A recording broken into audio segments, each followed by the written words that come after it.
Welcome, everyone, to the best sports betting show on the planet, where the goal is very simple. We're going to try and make your bankroll a little bigger today than it was yesterday. We're all going to try and become better handicappers. Welcome, everyone. I'm Andy from WagerTalk. Marco is going to be joining us. We're going to go over some more Sweet 16 basketball. Jesse Schule will be going over some more Sweet 16 basketball. We're also going to break down an NBA game, an NHL game, and then Gianni is going to send us into the weekend on a positive note. Yesterday, incredible day of sports. Just a quick recap. Alabama cruises. They cover easily. Game goes over. Florida steamrolls Maryland. Florida covers. The game barely goes over. Duke wins, but Arizona covers. But the game goes over. Texas Tech, exciting comeback win in OT. The game goes over because of overtime. And a little bit later, if we got extra time, we are going to go over the end of the Bulls and Lakers game. If you haven't seen the end of the Bulls-Lakers game, it's out there on social media. I invite you to go watch it real quick. It's only like a 10 to 20-second clip, because later on we want to go over it, because I'm going to make the case that that was the most exciting end to a regular season NBA game that I have ever seen. So it was absolutely fantastic. I invite you to go look at it. All right, we're going to bring in Marco. While we're doing that, guys, everyone, please hit the like button. You guys did great for me yesterday. I really, really appreciate it. Leave us a comment in the comment section and subscribe to the channel as well. Get notified when all of our videos, live and pre-recorded, are broken down. We've got a UFC breakdown video that's up. Let's bring in Marco. Let's start talking about some college basketball. Marco, what's your take on the tournament so far? Don't bet unders. If you've been betting unders, it's not been good for you, especially yesterday. But a thrilling day with the college basketball. And you talk about the ending to the Chicago Bulls game. How about the ending to Arkansas and Texas Tech? You had a team come back from 16 down and rally and get the win there. And that was a stat. You know, I love whenever they put the stats up on TV, Andy. It's the kiss of death. John Calipari, 35-0 whenever he leads in a tournament game at the half by 6 or more. Well, you know what? I always like to joke, 35-1 ain't bad. So true. Well, let's see what we got. It's like when we're on like big hot streaks and you're like, I'm 9-0 in the NBA. Let's put up a play and go for 10. And you're like, oh no, kiss of death on this one. Yep. Murphy's Law, but we got a couple good games tonight. Yeah, let's start off with Ole Miss and Michigan State. To me, this is just a classic Michigan State season and a run into the tournament. They do this every year. It seems like my guess is there's going to be some like kind of unknown guy from Michigan State goes off in this game, or just something weird. Classic Michigan State. How do you see Ole Miss and Michigan State going down?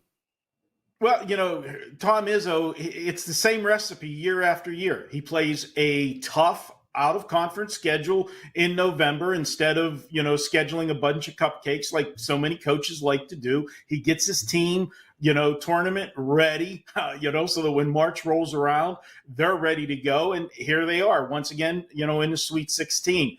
But I got a problem with this one, Andy. You know that I look at things and I always say that if I am going to side with guys that make lines for a living versus guys that do seedings and pairings and so forth, I'm always going to side with the lines makers. And this line to me is just screaming that they want the average Joe to bet Michigan State in this game. You look at Michigan State, they're the number 2 seed. They've been in, you know, the top 10 all year. You know what Tom Izzo is at this time of the year. And this line is 3.5. All of the betting percentages are on Michigan State. And the line, for the most part, except at you know, 1 or 2 rogue places, has been a solid 3.5. It just doesn't move. And when I see that, I'm generally going to line up on the underdog. Michigan State, 10-1 straight up their last 11 games. But let's be honest, the Big Ten is nowhere near as tough as what the SEC was on a night-to-night basis. And I am going to look at this one. Ole Miss is a senior-laden team. 7 of their top 8 players, based on minutes played per game, are seniors. And when you get to this time of the year, Andy, you want seniors on your roster, especially at the guard position handling the basketball. I think this one comes right down to the wire. And I'm going to take the points. I'm going to take the 3.5 and look for another buzzer beater here. To me, again, like I said, it just looks too easy for me to take Michigan State. I'll be interested to see, later in the show when you talk to VR with the steam and stuff where his people are at. But for me, I'm on Ole Miss plus the points. Yeah, I think you could also make the case maybe Ole Miss is a little bit more battle tested in this tournament. I feel like they've had the tougher games, leading into this. I mean, Michigan State, they're the 2 seed, so they got to beat a 15 seed and a 10 seed. Does that take you take that into account in handicapping, or is that much to do about nothing? No, I like the teams that had the rougher road. I like teams that were in dogfight games as well, because to me that makes you, battle tested, so that whenever it does come up, you know how to handle a situation at the end of the game. You've already gone through that pressure of the final 2 minutes where every bucket means something. And, obviously, we referenced that Arkansas-Texas Tech game last night. You saw at the end of the game where, Arkansas kind of unraveled whenever, things were, when Texas Tech went on that run. So, I like Ole Miss in this one. Marco D'Angelo, one of the co-founders of WagerTalk. Love hearing him break down these college basketball games. Let's move on to the next one, Kentucky and Tennessee. How do you break this game down? Well, you look at this one, Tennessee, they've been one of the top teams, all year long, out of, as we just said, the toughest conference. Oh, they're playing another team out of the SEC. This will be the third meeting, and it's very interesting because although Tennessee was 12-3 straight up over their last 15 games, guess what? They lost to Kentucky both meetings during the regular season. And I know we have the adage about, and it's a myth. I know Ralph's done charts before about it, how hard it is to beat a team 3 times in 1 year. What I look at is I look at the games on an individual basis. I look at those games and I do the who, what, and where when they played during the regular season. Was there any outliers in those games? And to me, there was an outlier in each of those meetings. And let's start with the first one.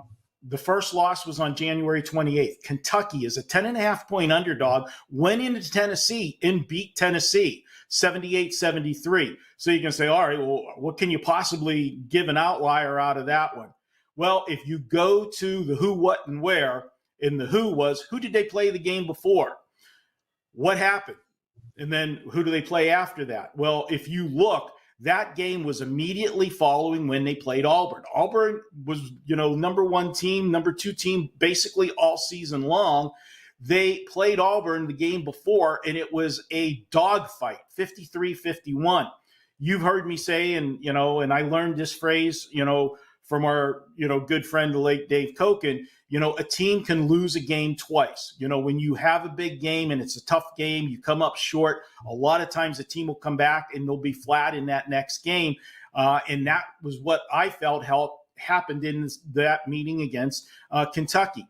Now let's fast forward to the second meeting. Yeah, Kentucky won again. That one was on their home floor. But look at the stats in that game. Kentucky played as good as you could play. They shot 50% from the field and 50% from three-point range. They were 12 of 24 from 3. Tennessee had an absolute dismal night shooting. They were only 3 of 18 from three-point range. I don't see that kind of outlier happening again for a third time. I made the excuse for the first loss, and they just were ice cold, couldn't shoot the basketball in the ocean in the second meeting. I think Tennessee turns the table in this one. I'll go ahead and take Tennessee. I'll lay the 4.5 with Tennessee. And I'll just want to say one last thing, Andy. This is another thing I like to do sometimes when we're handicapping the games, where I told you I thought the Michigan State line was a little low, begging you to take Michigan State. And this one, I think the line is a little high on Tennessee, begging you to take Kentucky plus the points. Set these two games side by side. Michigan State's ranked. Mississippi isn't. This one, you've got 2 ranked teams, and you've got the favorite laying more, and they lost to this team twice this year. What is that smell that I smell? Is something is fishy here in these two games, and that's why I'm lining up on the dog and the favorite the way I am. Someone get Dave Mason on the line. We need answers. We demand answers. I want the truth. We can handle the truth. What's going on with these lines? Great breakdowns, Marco. Appreciate that. Let's move to the NBA. Take a look at the Pistons and the Cavs. Man, I would have loved to see Cade Cunningham in this one, but looks like he's going to be ruled out of this one. Mobley looks like a game-time decision. I think we're looking at the total in this game, correct? Yeah, we are. And we saw the sharps come in right away with that, figuring that Cade Cunningham wasn't going to be there. This line opened up at the three sharpest books here in Vegas that, I look at. It's opened up 231 at all three, 231 and a half at all three places. Within 10 minutes at all three of them, it was, the money was coming in on the under, and now it is settled at 227 and a half, which is a good number for what we're looking at right now with what we're projecting with the lineups. I like the under in this game. The Cavs, they've been one of the best teams all year, okay? They had that 4-game losing streak a week ago. That was when they were on the West Coast. They played 3 of those 4 losses came on that road trip when they played 4 in a row on the road, and those 3 losses coincided with playing 3 games in 4 nights. They went from LA to Sacramento to Phoenix. Never, an easy, road trip there. And so I'm going to dismiss those losses. Now they're back home. They did play last night. So a lot of people sometimes when you play on back-to-back nights, they don't like that situation. And I've always been somebody that said tired teams don't play defense. And that's why during that losing streak, they were giving up a lot of points. But last night, they were able to manage the minutes. Even though the game was never really put away for them against San Antonio, it was comfortable for them. And they were able, only one guy had 35 minutes in that. Everybody else was, managed between 19 and 30 minutes. And they played 10 players deep last night to manage those minutes. So they'll be fine tonight. And it's a short road trip, obviously, going from Cleveland to Detroit. This is a series that Cleveland has owned Detroit. They've won 11 in a row against Detroit. But what I'm looking at is the under because I do think they're going to play defense. That's when Cleveland is at their best, is when they're playing defense. And you look at this one, people are going to look at Detroit, see what they scored the last 2 games. Well, I'm sorry.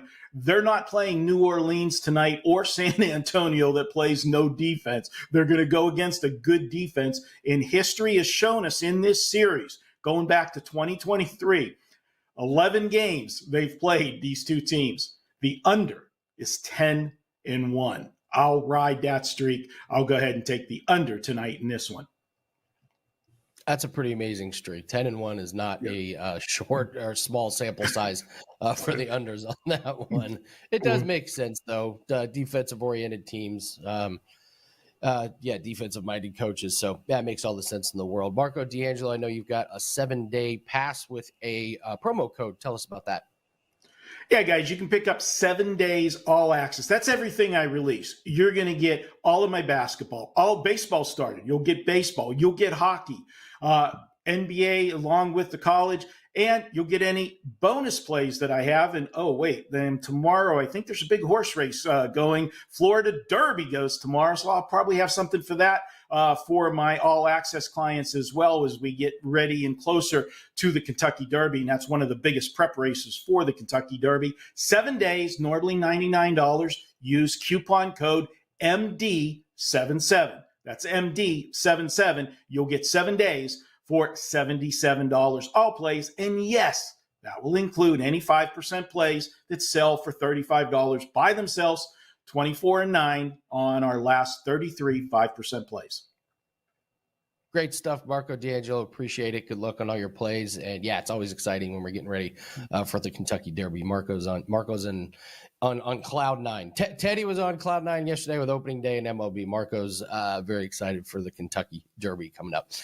We're going to do a UFC violence parlay later in the show. Also have an MLB prop that's interesting. We can talk that one out. It's plus 160. We got an NBA prop as well, but we're going to keep the show rolling with Jesse Schule. We're going to bring in Jesse, talk about some college basketball and some NHL. But listen, I have to ask, it's scary, but you had quite the morning, Jesse. Can you tell us about it? Because this is crazy. This is insane what you just went through. Well, I drank a few bottles of wine the other night, and at my age, the hangovers last for a couple days. And I started to feel the room spinning and shaking. I thought maybe I had a little bit too bad of a hangover, but it turned out it was an earthquake. 7.7 on the Richter scale. The house was swaying to and fro, back and forth. I told my son, I said, run outside right away. We ran out to the yard, stood in the street. I saw cars rolling down the road and houses shaking. No serious damage. It was a little scary, but no big deal for us. But in Bangkok, 80 people got trapped in a skyscraper that collapsed. So it was a bit of a tragic day for some people in Thailand. Makes you, gives you a bit of pause to see something like that happen. Well, I'm glad you're safe. Hope everyone else is safe out there. That is quite the crazy story. Let's keep it positive here. Let's talk about some college basketball. We're talking Purdue and Houston. They're going to play about 20 minutes away from where I live. Maybe I might go down and party with some Boilermakers. How do you see this game going, Purdue and Houston? Well, we can keep it positive if you like betting favorites, but if you're betting dogs in the tournament, there's not much positive to say. So we got Purdue. They went all the way to the final last year, team that's had some success recently, but I don't think they're the same team they were when they went to the final last year. Matt Painter, the head coach, 2-5 against the spread in the Sweet 16. I don't like what I see from this Purdue team. Near the end of the season, they had a 4-game losing streak. They called a players-only meeting. They got back on track. They won a couple games against unranked teams after the players-only meeting. But still, they went into the tournament losers of 6 of their final 9 games. All 4 games against ranked teams, they lost. 3 of those 4 losses were by double digits. And they run into a Houston Cougars team that is one of the best in the country. Excellent defensively. Houston is coming off of a 5-point win over Gonzaga. They opened at 5.5 in that game, so most people that were betting Houston wouldn't have got the cover. But that final score was a little bit misleading. Houston was up 8 at halftime. They were up 11 points with 1:39 to go in the game. If you look at the box score, Houston couldn't hit their free throws at the end. In fact, Houston hit just 50% from the charity stripe in the game, and Gonzaga hit 100%. A bit of an anomaly there. I want to take the free throws at the end out of it. I've seen some crazy endings. How about that Florida-UConn game, 18 points in 40 seconds? I don't want to have anything to do with any of those shenanigans. Let's just take Houston minus 4.5 for the first half. I think they're clearly the better team. Matt Painter in this spot with a lineup that isn't quite as good as it was last year. Don't like their chances. Yeah, talk about a strange way to get here. High Point and McNeese is their victories, like not exactly getting pushed by some good teams. That has to be a plus. I mean, talk about the difference between Houston and the teams that Purdue has played. This could be a really rude awakening early on, couldn't it? Yeah, you're right about that. Certainly easy opponents in the first round. And when they have stepped up against better competition, they've been annihilated. Like I said, 3 of their last 4 games against ranked teams that were double-digit losses. But how about Michigan and Auburn, Andy? The WagerTalk office is in Michigan. Some of the big wigs in the company are big Wolverines fans.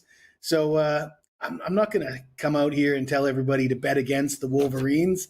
You got Auburn as a 9-point favorite, total sitting at 154. I think this Auburn team might have peaked too early. There was some warning signs down the stretch. They lost 3 of their final 4 games. They got roughed up by Tennessee in the conference tournament. I'm looking at Auburn. Their leading scorer, Johnny Broom, only 11 points per game in the tournament so far. And I watched him play against Tennessee, and he was favoring his shoulder. They were talking about a bit of a shoulder injury, and I have to wonder, only scoring 11 points per game, is he 100% healthy? And Michigan, Auburn's the better team, but Michigan's been playing like the better team of late. And sometimes it's not about the better team. Sometimes it's about who's been playing better basketball in the moment. I believe it's the Wolverines. I was impressed with their conference tournament victory. And Dusty May, he's been there. He's done that. Can he do it again? I'm not sure if they can get the outright win, but I will take the 9 points because I've seen some warning signs with this Auburn team. Very, very clever. I see what you're doing there, sucking up to the Michigan office. I get it, Jesse. Very, very well played. I would do the same thing. If I get assigned to talk about a Michigan game, you make the case for Michigan. Absolutely. Jesse's got a really good special coming up, but we got to talk a little NHL here. So the game's going to be on ESPN Plus, Devils and the Jets. Devils kind of stumbling a little bit down the stretch, but how do you see this game going? Yeah, it's a pretty one-sided game when you look at the numbers. The Devils' leading scorer, Jack Hughes, out of the lineup the last 10 games. They've got a losing record in those 10 games, unsurprisingly. 2 teams trending in opposite directions. Winnipeg's got one of the best home records in all of the NHL. In fact, they've got one of the best records in all of the NHL. They're 1 point behind the Washington Capitals for the President's Trophy. Interesting side note for people that don't follow hockey that closely, Andy. The team that wins the President Trophy almost never wins the Stanley Cup. So very different than most other major sports. The team with the best record very often wins the championship. Doesn't happen that often in hockey. The Jets 26-6 at home. They've won 3 straight home games against the Devils. 5 of the last 7 meetings. It's going to be a heavy price. You see that minus 185. But if you take the 3-way money line, you hope it doesn't go to overtime.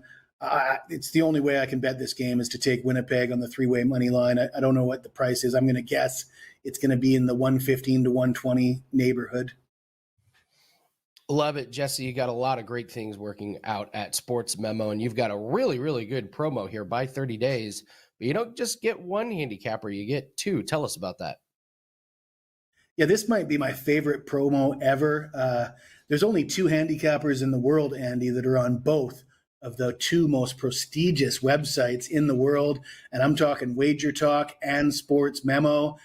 My good buddy Ben Burns asked me to return to Sports Memo to help him promote the YouTube channel, and I'm happy to join him there. And for a limited time, you can go to Sports Memo and get not one, but both of us 30 days for the price of 1.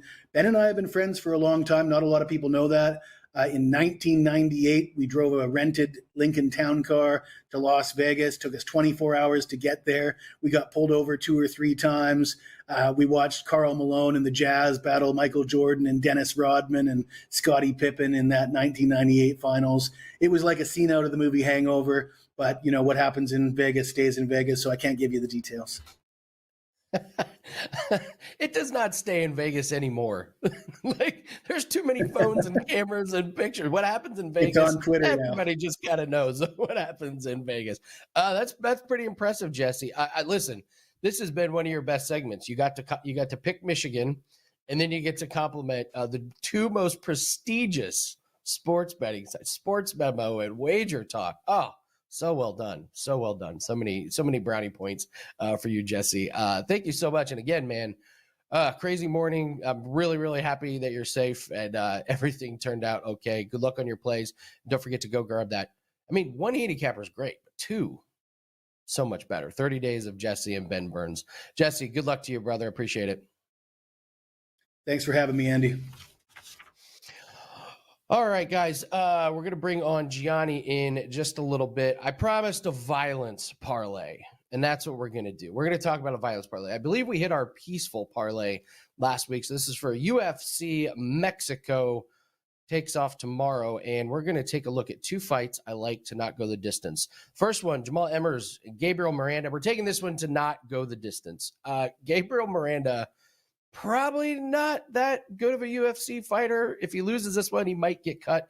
He's had 3 UFC fights. All of them have ended early. He has a submission win, and then he's got knocked out twice. Jamal Emmers, his last 2 fights have ended in the first round. Emmers is a big favorite. I think he gets to the chin of Miranda and ends it pretty quick. But if he doesn't, Miranda's got decent enough submission skills that if you could get a takedown on Emmers, I think there could be a submission. But either way, I just don't see how this fight sees the scorecards.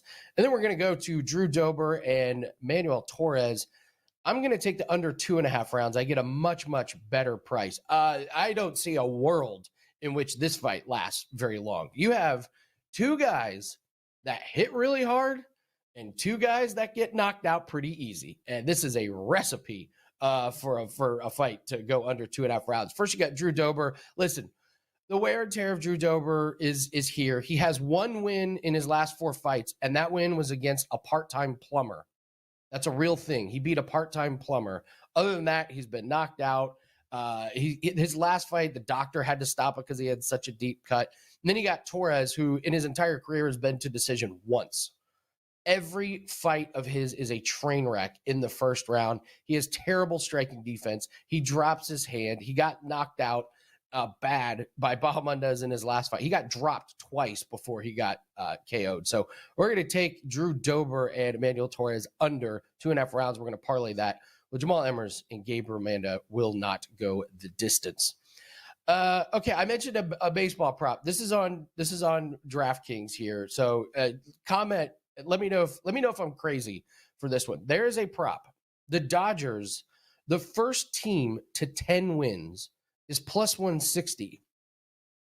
They already have 3 wins. Everyone else has 1. They already have 2-win lead over the rest of MLB. I don't understand why this isn't minus like 200. So they have 2 more games against Detroit.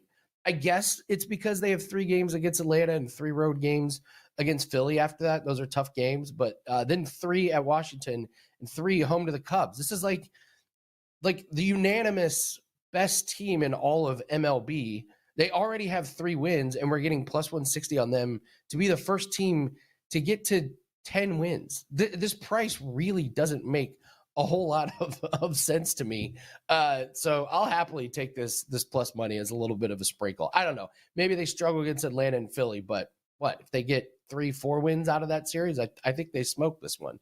So yeah, let me know if I'm missing something on this one, because I think that's a great one. And by the way, the next highest team is the Red Sox at plus 900. So the next team is 9-1 to get to 10 wins. I don't know. I just don't see it. NBA prop, Derek Jones Jr. We'll talk about my wardrobe after Derek Jones Jr. Derek Jones Jr. Minus 148. All he needs to do is make 1 3-pointer.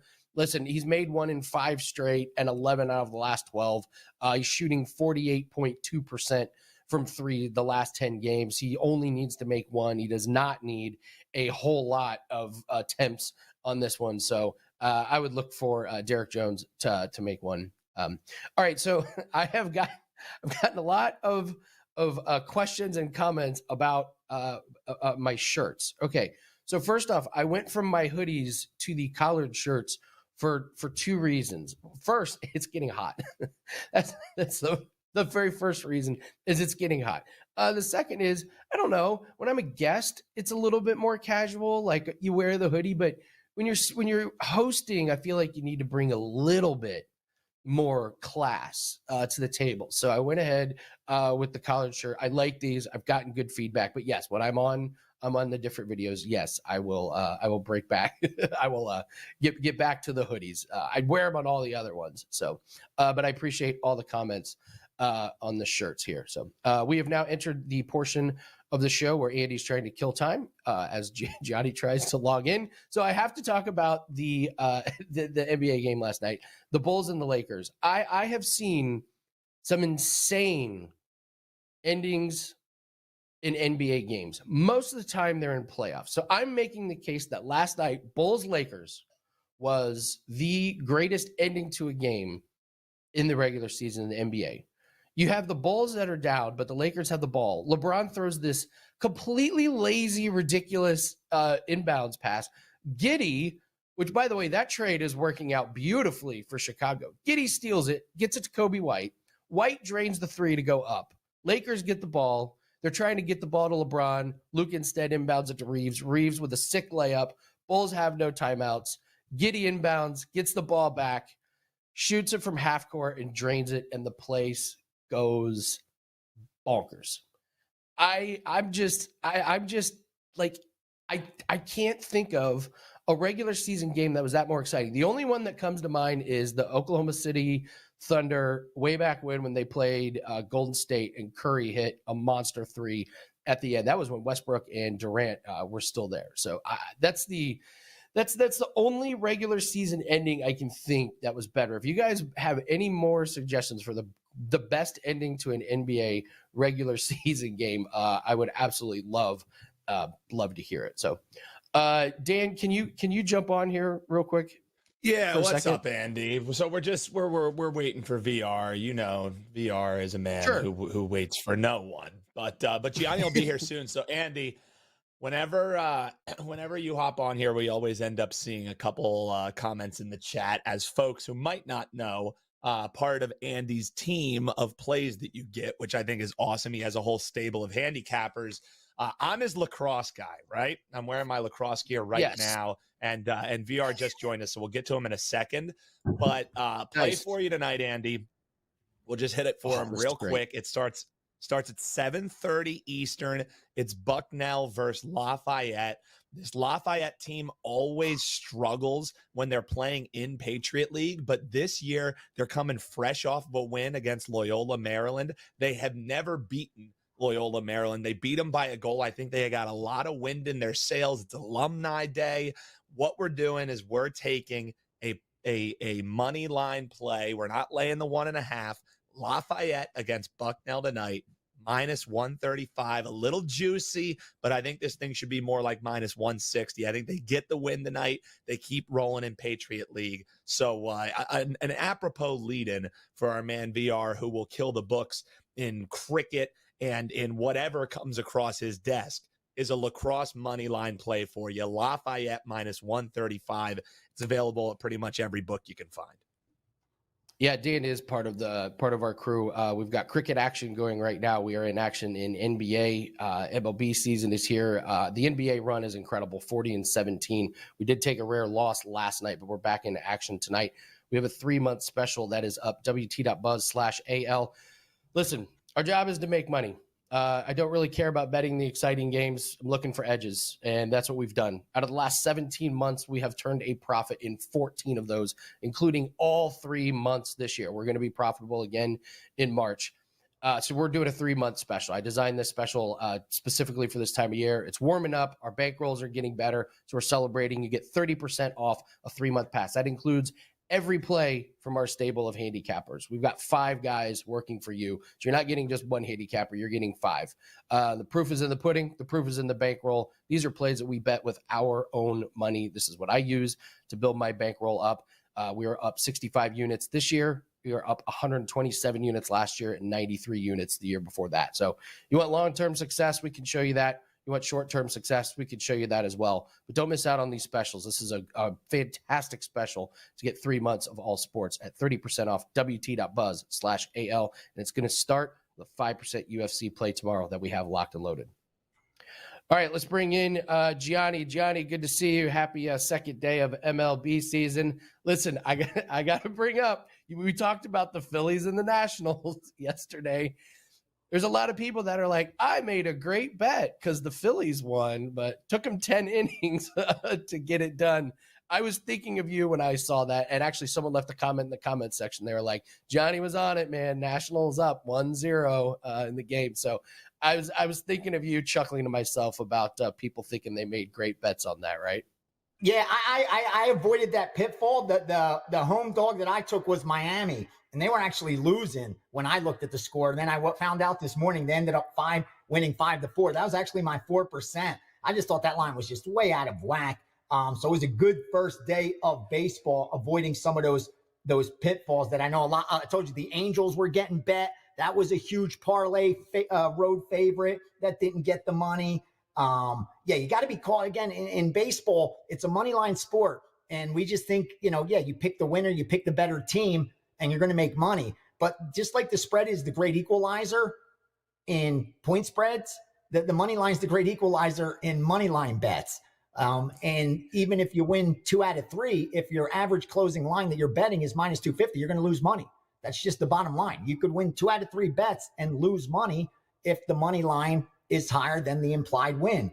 And that's why you got to be not afraid to take those ugly teams in baseball at times, or take the inferior team if the money line reflects it. I was just looking, forgive me real quick, for the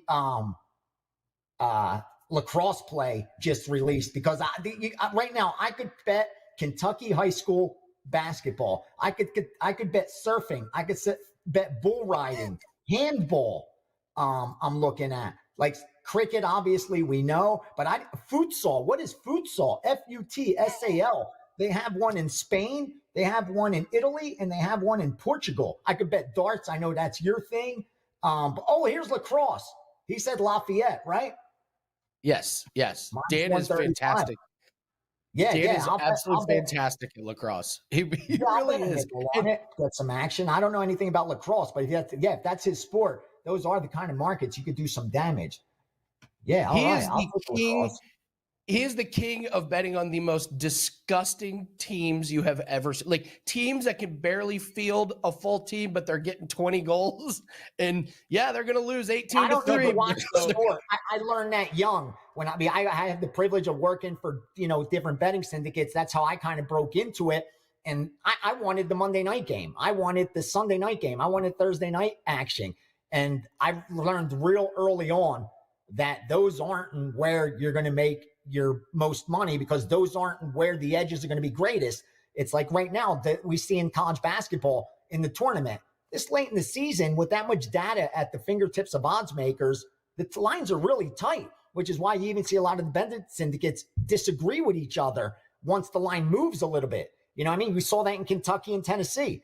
They liked the Kentucky as soon as the line was up, taking it at plus. When it got down to -4, oops, another group comes in, takes Tennessee. The lines are that tight this late in the season, but I'm sure it's not like that in lacrosse. I'm sure it's not like that yet in futsal, whatever that sport is.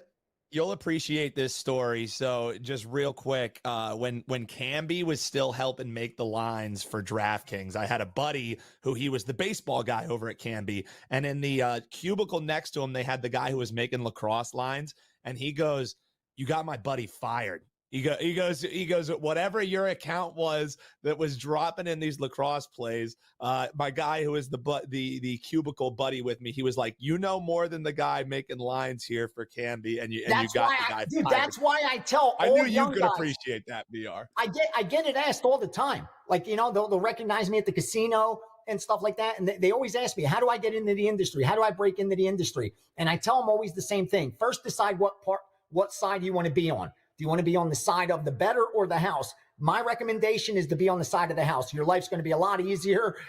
You'll have a lot less stressful days. 99.5% of betting accounts are negative lifetime. So my recommendation to you is become a bookmaker. That'll give you the easiest life. All you have to learn is how much credit to give people. You'll make a lot of money. And again, I'm not urging people to do illegal stuff, but I'm just saying that side of the counter is a lot easier than our side of the counter. But if you're going to be on our side of the counter, I highly urge you, if you're just breaking in now, focus on smaller market sports that the sharpest betting syndicates are no longer focusing on, because they can't get down the amount of money they need to based on their bankroll. I had on my podcast real quickly, I know everybody comes for picks, but I do a weekly UFC podcast, The Gambler's Perspective, okay? I bring on different people. I bring on journalists. I brought on fans. I brought on just professional bettors. I brought on the #1 profit winner at Circa. Okay. Since the sports book opened at Circa, this gentleman has won the most amount of money. And he was okay that I shared that information. I knew him here in Vegas forever. Didn't have a social media handle to share. Doesn't have no Instagram. Doesn't have any Twitter or anything like that. But I was asking him about, now, how are you attacking it? And he told me, like where he's at now with his bankroll, he has to wait till late even to bet because he just can't get enough money down early on a lot of the major sports. He said some of their biggest bets, they'll have to bet late in even major sports, and most notably in MMA, because that's what I was talking to him about.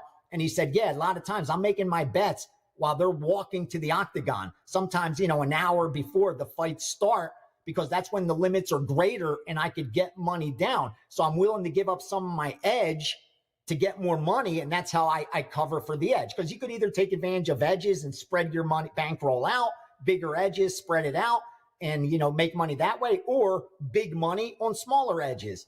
And he's like, that's what I have to do. And I was talking to him, how about props? He said, I no longer bet props. What about those other markets you used to destroy, WNBA? Because he used to crush that stuff, the info I used to get from him. And he's like, I don't bet that stuff anymore because I can't get the money down to make it make sense for me to put the work in. So newer guys breaking in, they don't have, 8-figure bankrolls, and they don't have to worry about things like that yet. Find the smaller market.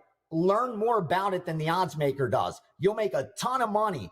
And you'll learn more of how to bet size, how to manage risk. And then once you could do that in one market, you could do it in any market.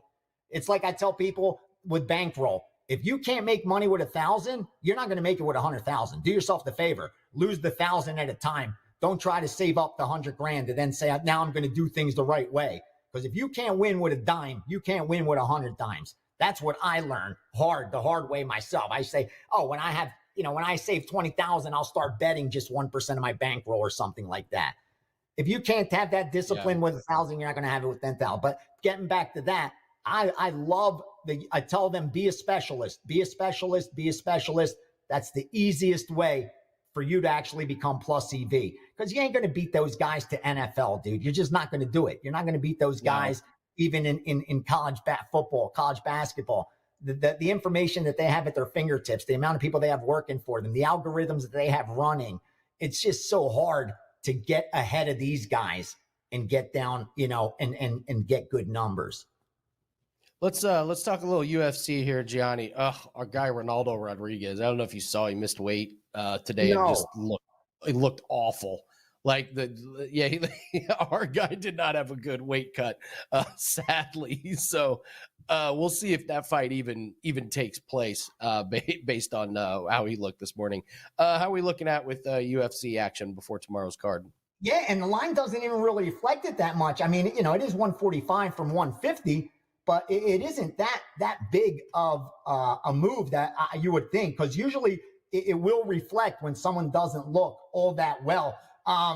Here's what's sticking out to me right now. I haven't bet it, but I am looking at Manuel Torres over Drew Dober as a dog. I thought that fight is a coin flip. Like, again, if you could give me plus 101, I'll flip that coin with you all day.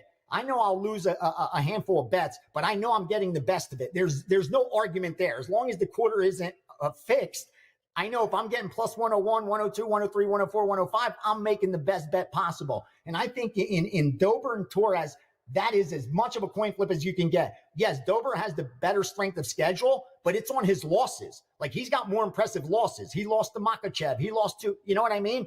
Like, he hasn't beaten those names, but they're on his resume. So you have that great experience. But trajectory of careers are opposite. Dober's now 36 years old in a lighter weight class. So it's not like you're in the heavyweights where you see some 38, 39, 40-year-olds. He's got, he's now 36, almost 37 years old. He's lost 3 of his last 4 fights. He's taken a ton of punishment in those losses, meaning he's taken some knockout beatings in those losses. And here comes Manuel Torres, who gets hit a lot less. Like, these guys, it's going to come down to who lands first, but I think it's going to be like who gets hit less. And Dober he blocks punches with his face. I mean, that's how he blocks them. He don't care about using his gloves or getting out of the way. He's going to block them. He'll take one, take 2 to land 1. But you can only do that so long. As you start to get older, the chin's what goes first. You know what I mean? Speed and chin go before anything else. So I think Manuel Torres at plus money, because it's almost there. I think that offers a good bet. And I also thought the Austin Hubbard against Medeiros. I did not think Medeiros is a minus 200 favorite against Austin Hubbard. He doesn't win that fight 2 out of 3 times. So even if Hubbard loses, I got down at a good price where I think my break even is he's got to win 4 out of 10 times. And I thought that was more than fair. I won't call this a coin flip, but I thought it's 55-45 at worst in the favor of Medeiros. The market now reflects that. So at least I was right in which way the market moved. Doesn't mean I'm going to cash a ticket, but I feel comfortable about that. I feel comfortable still about my Godinez bet because I gave her out at -190. I told my subscribers you could bet her up to -200. I thought if she didn't switch camps, or if this wasn't actually a late notice fight for her, she would be a -300 favorite. It's exactly what I said on the UFC podcast. And against Pilastri, she should be a 3-1 favorite. The only bad thing for Godinez is she's coming off back-to-back losses, but Pilastri would lose to both of those girls. She wouldn't beat Dern. She wouldn't beat Jandiroba. So she'd be 0-2 against them as well. And Godinez changed camps. She's from that same camp with Irene Aldana, a couple of those other Mexican girls. Lopez, that hot fighter right now that's fighting Volkanovski. So she comes from a good camp. But because she lost 2, she changed her camp. She's been up in Canada training, so which is good. She's coming off back-to-back losses.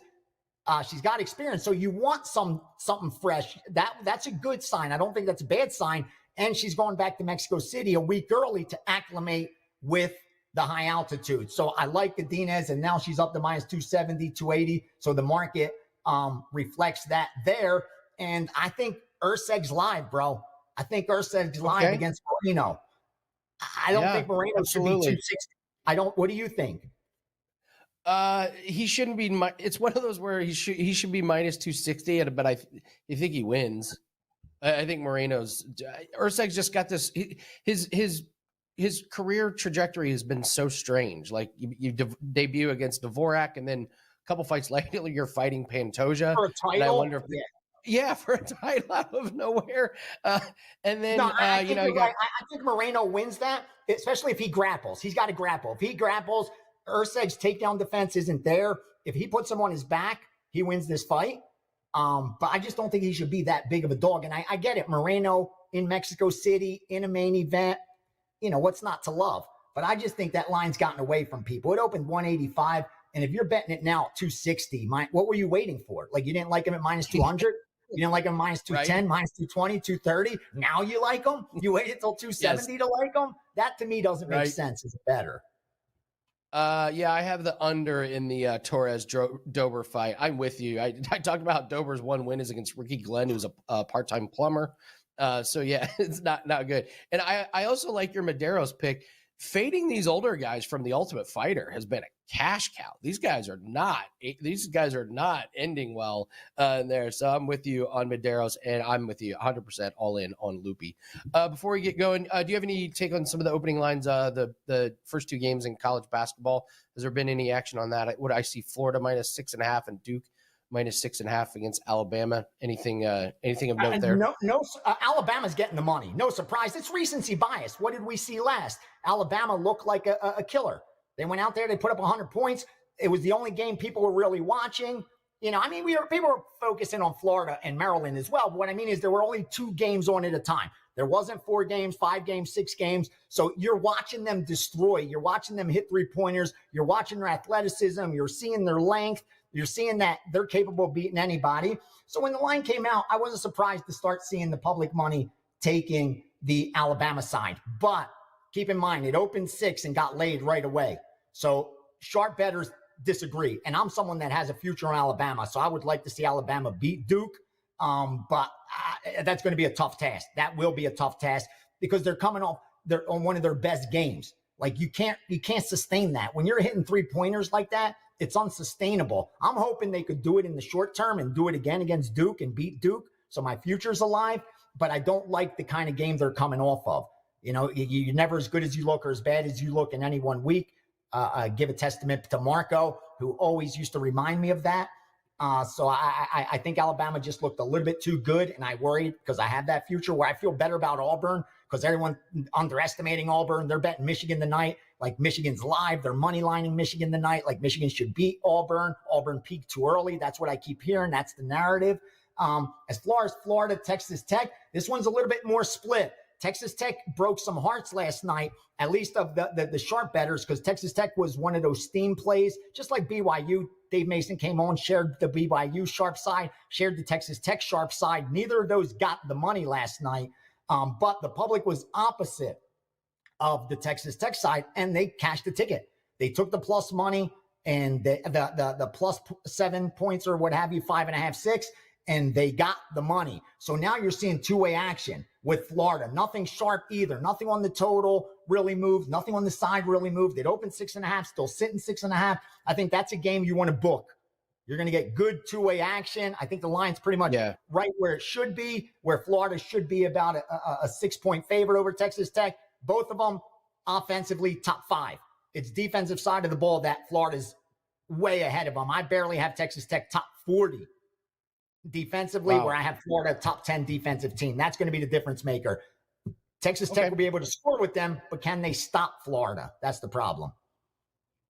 And real quick, Russell wanted me to ask about XRP. The markets are kind of taking a beating recently. I don't know. To me, it seems like we're going to get everything on sale fairly soon, which is always the recession's coming, bro. All the indicators, just talk to, there's a couple indicators. Strippers in the sex industry tells you first, and over there in England, where the dollar, we get it last, but already in England, the latest report was that the more sex industry workers have gone to their welfare office for food vouchers and stuff, the first time since 2008, and everybody remembers the disaster that happened in 2008. So that's the best indicator, because they get disposable income. Like, people go to strip clubs when they have disposable income. So that's one of a leading indicator. And the other thing is that people are buy now, pay later.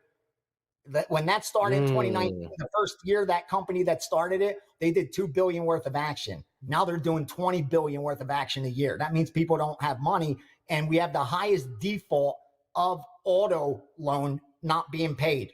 People are behind 2 months, the highest since 2008. So yeah, the crash should be coming. I wouldn't mess with XRP. Here's where you want to buy XRP if you're looking to get them where it has value. Anything below $1.50, not $1.60, like you want to get about $1.50. You want to get in there at about $1.50, start buying. Hopefully it drops down to about $1 for you. Like, if it gets to that dollar range, that's where you back up the truck. Like, as long as you have a foresight of holding for 3 to 5 years, if you could get in and start buying at $1.50 and dollar cost average down, hope it doesn't go up from $1.50. Hope you get in 20, 30% of your money. And again, this ain't financial advice at all, so don't follow it. But hope this is what I'm doing.